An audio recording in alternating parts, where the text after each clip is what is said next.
My name is Tevita. I'm here working in the finance department within purchasing and travel. So me and my student team, we are the BYU Expense Help Desk. So if you have any questions when it comes to spend authorizations, expense reports, that will be we will be the individuals you would have to call. Our extension is 5644. Our email as well as yexpense@byu.edu.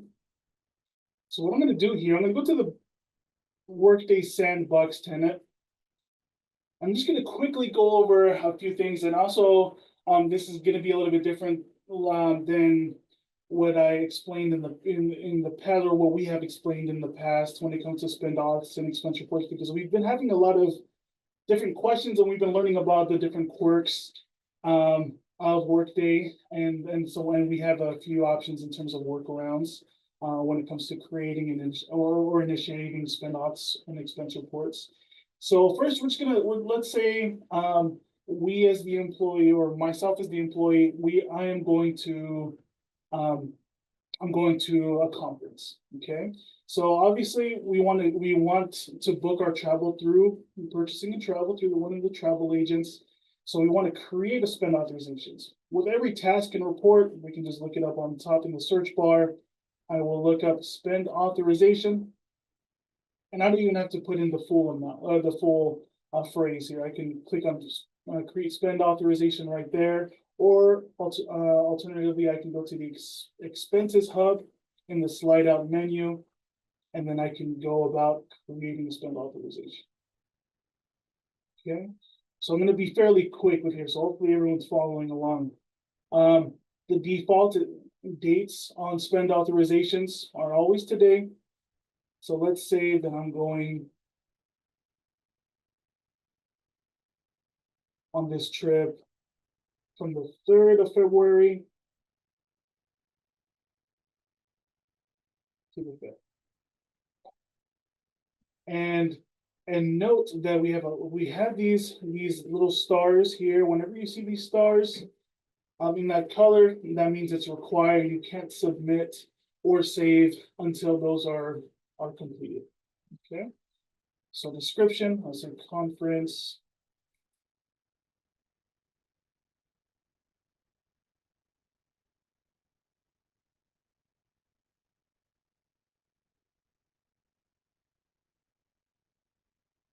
And then your business purpose, it's not something that you can type in and customize yourself. It has to be one of these pre-settings right here. So if I just put in conference and I press enter, the system automatically uses that keyword and transitions it and selects the correct business purpose for you. So I can do a spend authorization total right here. Or if you wanted to, you can just go about adding your expense line items and then on the individual level, and then just putting it up top. So that's what I'm going to do. So with the spend authorization, let's say that one of the expenses of this trip is going to be airfare. For domestic. And again, with spend authorization, this is the equivalent of a pre-approval on Chrome River. So with these amounts on spend authorizations, you want to make sure that you're guessing a little bit, kind of overestimating just by a little bit, so that you have some room there to and just in case those expenses are more than what you originally thought. So I will go ahead and put an amount there.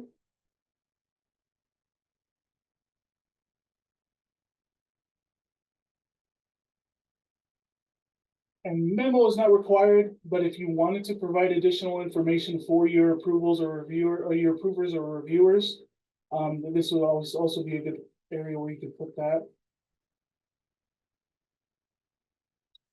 Cost centers are always defaulted.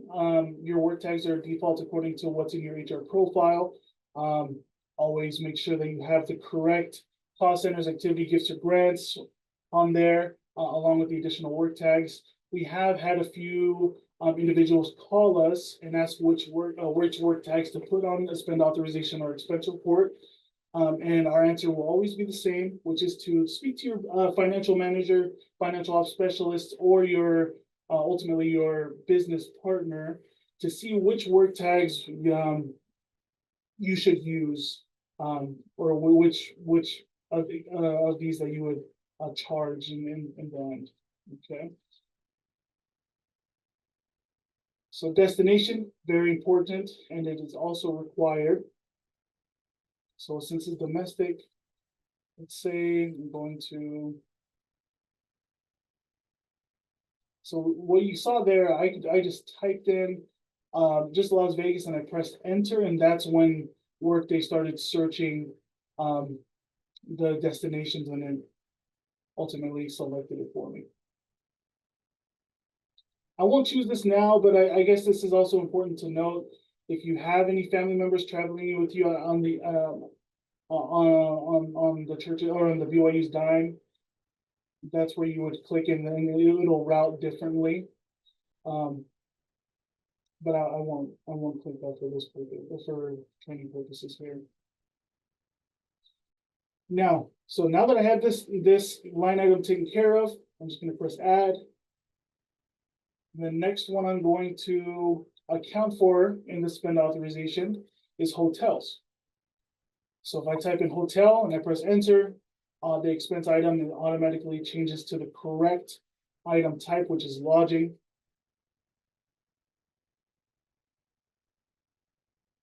Put in the amounts, again, work tag the same. This, and you can, if you have this additional information, you can totally put it in there.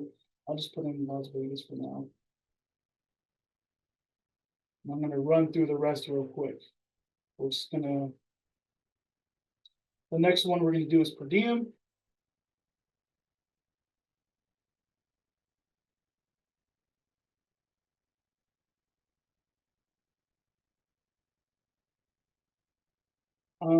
When it comes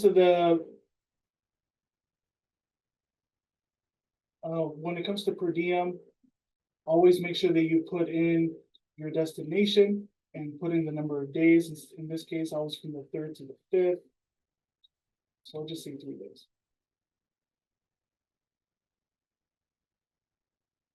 And note that in this part of the spend authorization, you would not be putting in deductions. Obviously, deductions are taken care of in the expense report level.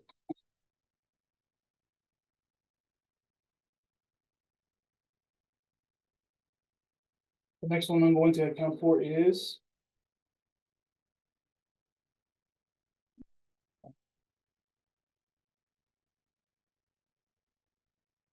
mileage. Normally, people use the standard rate. Make sure your work tags are correct. And you can go ahead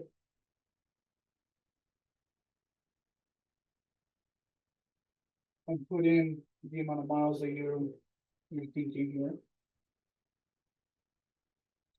So I'm just going to put it on the number here. I'll just all this.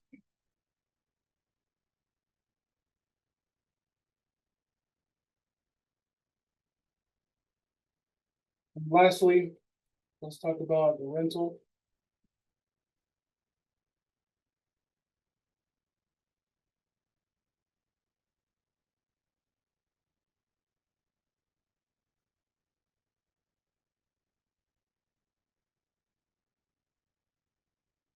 I will go ahead and submit this one.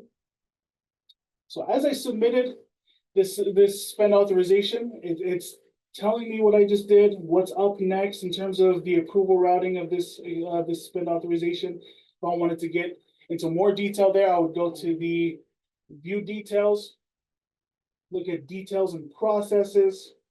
You can see the details of the spend authorization, and the process is the approval routing.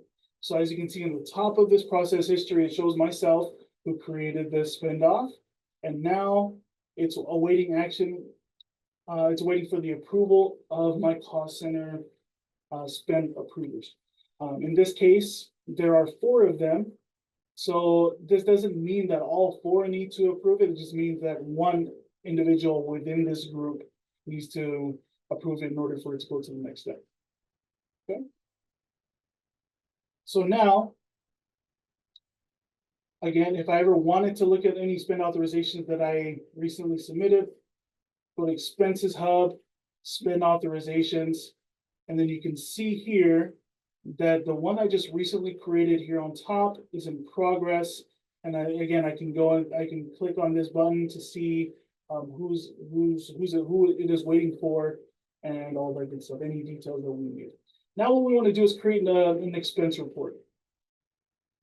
So I will go ahead and create one here. Now, if I had that spend authorization approved, in this case, obviously it's not approved yet on the tenant. If I did have one, I would attach the spend authorization. So I would just click right here and then in the drop down, it would show me any previously approved spend authorizations and I'd be able to select it. It is nice in the sense that apart from it being required, it is nice in the expense line item level, which I will show you here after I fill in the proper information here. It does copy some of the expense line items from the spend authorization into the expense report. You obviously won't be able to see that given that I'm not attaching a spend authorization to this expense report.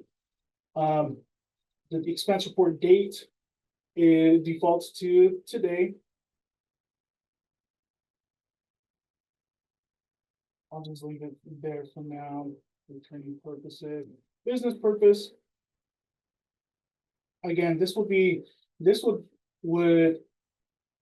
default to what was on the spend authorization. Some pieces of information does go into the expense report once you attach it. Make sure your cost centers are correct in case they've changed. And now here is one of the two areas where you'd be able to attach a credit card transaction to your expense report. And I guess just a quick plug, we do have something called quick expenses. I'll just be really brief, and if you have additional questions, at the end I can make some time to explain it. So basically, on the Workday app, there you can go to expenses, and you can go to quick expenses, and you can take a picture of a receipt.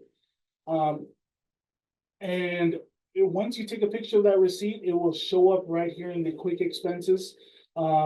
And you will have the ability in the expense report to do two things with that receipt. Either that receipt, you can just attach it to an already existing expense line item. You can just link that image to that, just like how we had CR Snap back in the day. Or you can create an entirely new expense line item with that receipt. So it'll be its own separate line item. And you can specify it. You can choose either way here on Workday. So what I'm going to do, I'm going to include all 4 of these credit card transactions to this expense report. I will press OK. If I don't have any errors or alerts, I will be able to go into the expense line item level, and I am here. Awesome. So now it created automatically these expense line items. And you see here that I have to choose the expense item type. So, and the information that you need to provide is different for each expense item type. Some of them might have the same, but I'll show you the differences here. In this case, this was a Delta transaction. I will just go ahead and attach a fake receipt here. Let's see. Okay, so attach the document, comment if you want. It's not required. You can upload different receipts or additional documents if you need it. Expense items, since it's a Delta, I'll just say it's airfare. I just typed it in incorrectly, but it still shows up. Airfare domestic. Make sure your company, your cost centers are correct. Make sure the airline, make sure the destination's in there as well. And a good way I guess one of the best practices here when it comes to expense reports, you want to ensure that you don't have any errors. So on the top right, it shows an error and you can click on it to see what errors you have. But the thing is, in this case, it says that I don't have an expense item in the expense item field. And obviously you see that I already added it. It's because it hasn't refreshed. So what you can do while you're creating spend authorizations or expense reports, you can just click on the item itself or in other items, and it'll refresh the page. In this case, you see here now that it's refreshed, instead of that error, it's showing me an alert now. And this alert most likely has to do with the spend authorization. So granted, for this training, I didn't have anyone approve that spend authorization on the sandbox tenant. So obviously I don't have a spend authorization attached, but this is a good reminder in terms of the differences between errors and alerts. So alerts, they just let you know, it's like a flag on Chrome River saying, hey, you don't have a spend authorization. This might be a duplicate expense. We have different alerts there. It doesn't stop you or impede you from submitting or saving an expense report or spend authorization. Errors, on the other hand, they have to be taken care of. They're in red. Make sure that you take care of those. So I already expensed this airfare transaction. I'll go to Cafe Rio. Let's say that I did this transaction during my travel, and just attach a receipt. And this is another question that we've been getting in as of recently. So when it comes to an expense report, it's important to remember that if you're claiming per diem for your trip on the expense report, you cannot consider it to be an actual. You can't have per diem on one item and have an actual meal expensed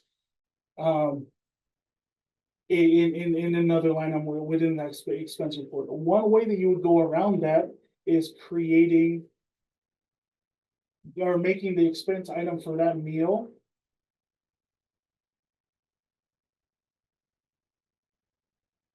it's meals per diem claimed.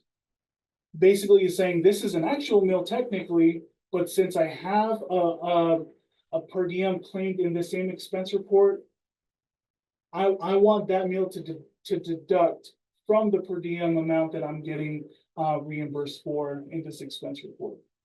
And essentially, one way I can explain is that when you get per diem, you're reimbursed a certain amount depending on your destination, depending on how many days, how many meals that you're claiming that you didn't receive during that time. And then when I claim or when I create an expense item called meals per diem claim, basically this transaction right here is going to deduct from the per diem reimbursement amount, essentially saying that essentially making it so that you're not being reimbursed per diem and then getting this reimbursed. Basically, we don't want you to get double reimbursed, essentially. Okay, so I'll make this meals per diem claim, then I'll also claim per diem in this next expense item type. But I think it's important to note that you can't have an actual meal and per diem in the same expense report. So I'll do that. Let's see if I have any errors. Looks like I'm not. Awesome. So it says meals per diem claimed, and this error is just saying if you have the expense item type, meals per diem claimed, or ATM cash withdrawals, you need to mark it as personal expense. That way it can just deduct. So I guess I can show you right here. On the reimbursement amount, right now it says 0 because I'm not claiming per diem as of right now. But if I press personal expense, and I refresh, now it's saying for this $196.36 transaction, now you technically owe, but as I start claiming per diem for those days, that number will obviously go down. So let me go to the next one here. So this is Marriott. And as we know, it's the correct expense item type is not hotel, it's actually lodging, but if I put in hotel, it automatically populates the lodging item.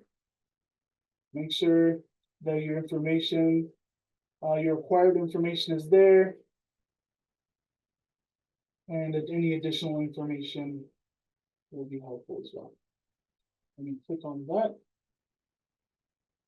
No errors, just the alert saying that I don't have a spend authorization attached.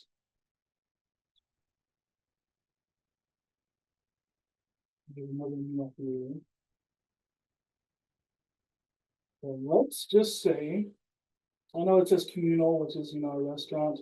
Let's just say that this was a transaction for Hertz. Okay, we're just gonna say car rental.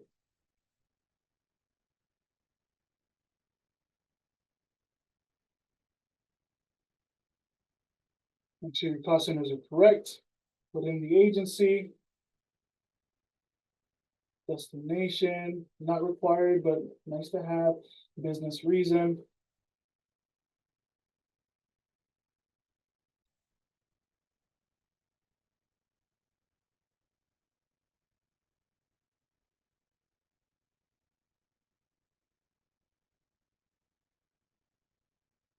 All right. So remember how we said that on the header level, when I checked all those boxes for those credit card transactions, I said that's one of the two areas in which you can go about adding a credit card or attaching a credit card transaction to an expense report. Here is one of the, if I had credit card transactions, using this add button, it would show a drop down and it would ask for a new expense or for a credit card transaction. And then you would just click on credit card transaction there and it'll show you the different on it or the all of the remaining unattached credit cards that you have left in your expense transactions and your expenses hub. Okay. But in this case, since I used up all of mine, it doesn't show me that option, but just know that add is where you would do that. In this case, this just created a separate line item that doesn't have a credit card transaction attached.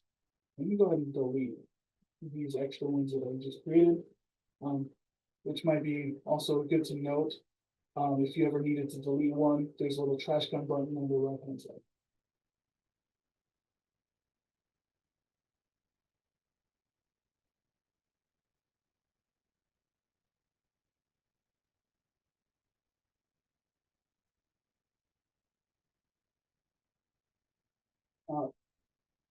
So this last one I'm going to do here, I'm going to do per diem. Actually, second to last, we're going to do mileage as well, just to show you guys what the wizard looks like in the arm for mileage. So we're going to do meal per diem. And it's also good to know we do have instructional text for each expense item. Make sure that to look at that. I mean, this is straight out of our travel policy, so it's always good just to look at it in case you forget something. For example, with our hosted meals, it shows a totally different instructional text here. So I'll just show you real quick. So in hosted meals, it gives you good instruction as to what you need to provide in this expense line item type. For example, if the number of meal attendees is 13 or more attendees, you just leave your name in the attendee box and then note the name of the group in the memo box. So that's good to know. A lot of people don't remember exactly how many attendees need to be there. So for you to not list the number of the name of attendees or the names of all the attendees of that hosted meal. I will go for tomorrow in tomorrow's webinar with purchasing and reports, I'll go over how to go about adding attendees and guests and all that. But just wanted to note that instructional text is different for each expense item type and has policy there. So I will do per diem.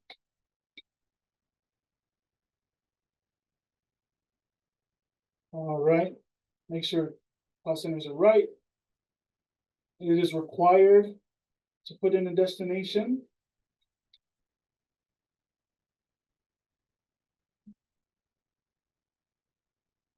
Number of days, I was there for 3 days. And here is where you will go about doing the deductions. Okay. So you would go about, let's say I did 1 breakfast and 2 lunch. And now my per unit amount is this amount after the fact. And again, if you go back up here after you refresh, you'll be able to see all the details in terms of reimbursement, the total, everything is going to get there. And this alert talks about the days being different.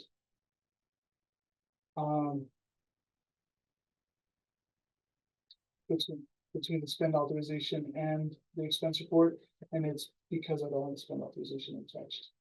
Okay. Lastly, I promise this is the last expense line item type we'll be doing today. Let's do mileage. We'll do standard rate. And here in this wizard, now it's using Google Maps to calculate your mileage.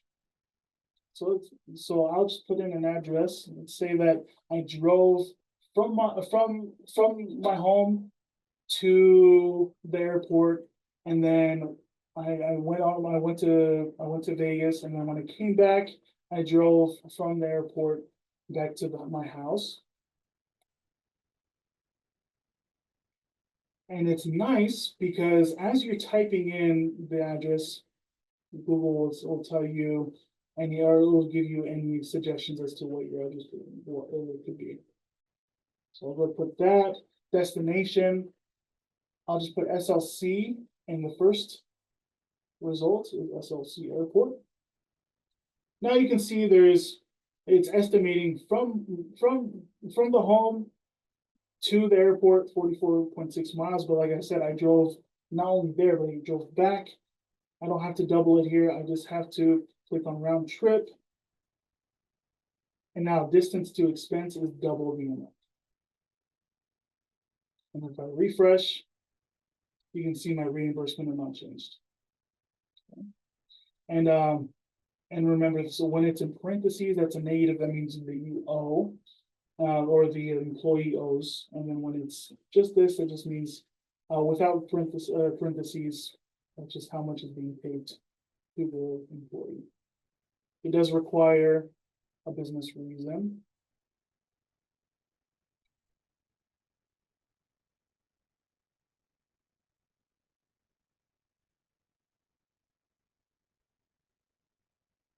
Okay, so no errors. I have a few alerts that pertain to spend authorizations.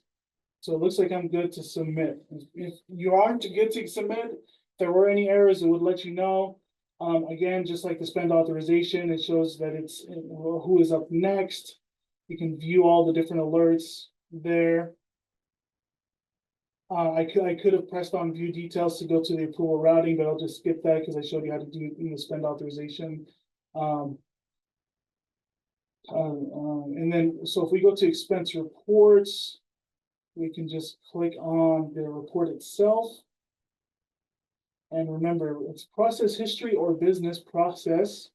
We can look at the routing. So I created this one, the very bottom. Now it's awaiting for the approval of my cost center spend approvers. Okay. And one last thing I wanted to go over with you all. It has to do with a question that we've been receiving a lot when it comes to spend authorizations and expense reports. And it is spend authorization and expense report for guests non-employees, right? Extra people from outside of our organization and students. Okay, so first I'm going to talk about guests, people from outside the organization. Okay, I can go into a little bit more detail if you have any further questions about this, whether on this webinar or offline. But I just wanted to give you a quick, brief overview.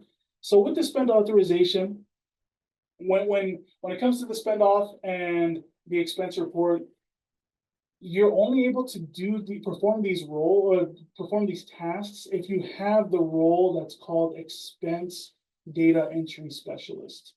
Okay, just as a preface, because as I'm explaining the how for these individuals, many of you might not, or some of you might not have the ability to see those tasks on Workday, and it's because you don't have the role just yet. If you don't have the role, or if anyone that you currently work with, if they're confused as to why they can't perform these tasks, go ahead and contact your business partner, which is your controller, and they would go about creating an access request on your behalf. Okay. So with a spend authorization for a guest or a non-employee, they would first have to create an external committee member or a request for an external committee member. This is an additional step. Usually in Chrome, or back in Chrome River days, we were able just to change the document type to non-employee reimbursement or travel reimbursement.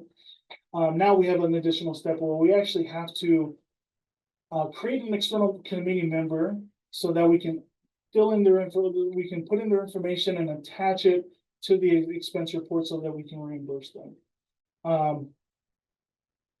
So yeah, so what they would do is go to the search bar in Workday. They would go ahead and create a request. Request type, it would be external committee member. And then from here, it's asking for not only your information first, but then it asks for the information of your of the guest or external committee member. Okay. As of right now in this request, it's only asking for the address, and it's because we are, and also the other contact information, but the address is most important because that's where we will be sending the paper check. As of right now, when it comes to external committee members, we are external committee members. We are only offering paper checks. In the future, it is very possible that we will be allowing for ACH reimbursements. But as of right now, we don't know a timeline on that. We just know what works, and what works right now is just our paper checks, which is why we're asking just for the receipt.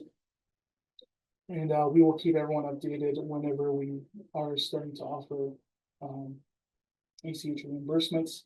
If ACH is required, I would suggest talking to our purchasing department and see what options you have. We possibly can create a requisition or something like that where we can go about paying them via ACH or what. Okay.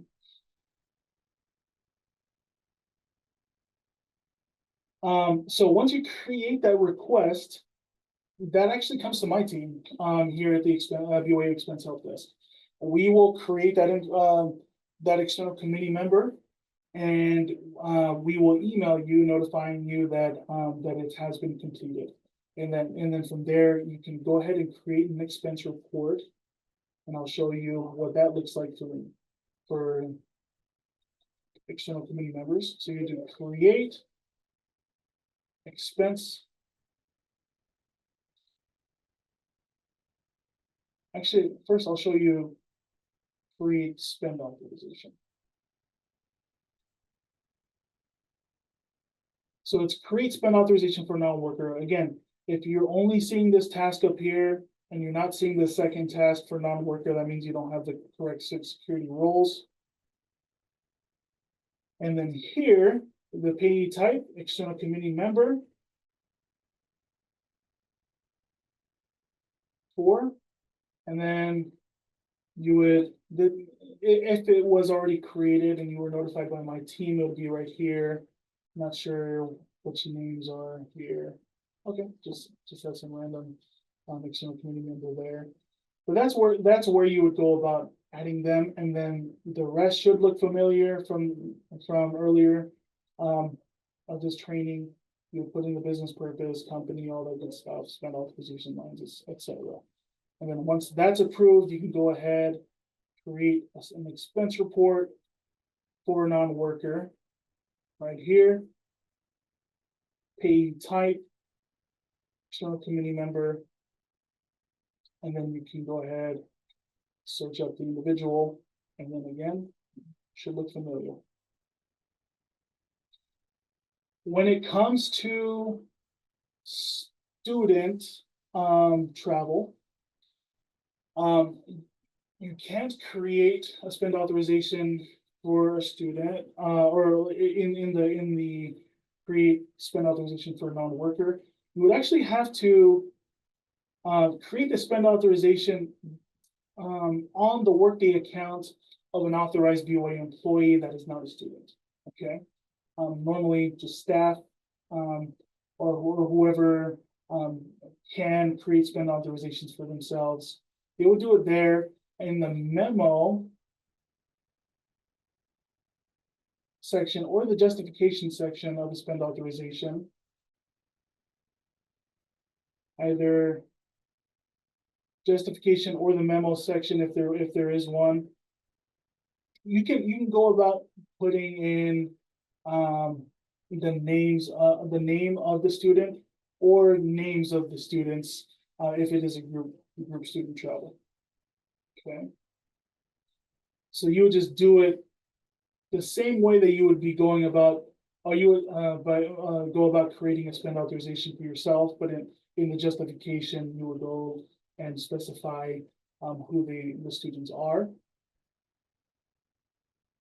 And then when it's already approved, what you're going to do is now create an expense report. And this gets a little confusing because when you create an expense report, it would be create expense report for non-worker. So all students, they're registered in Workday as non-workers, even if they are workers, if they're student employees, for example. You just have to make sure that instead of external committee member in the payee type of this task, you will choose student. And then I'll just use my student lead, Alex Rolfson. Oh, let me type in his name. And he was okay with me putting his name right there. So.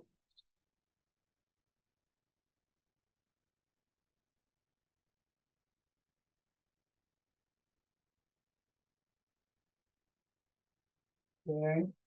And then from there, you would proceed accordingly with the expense report. So I think that's important to note. We've had a lot of questions about spend authorization and expense reports for these individuals, for students and non-employees. But I think that's everything I wanted to cover. So that is my portion of the webinar today.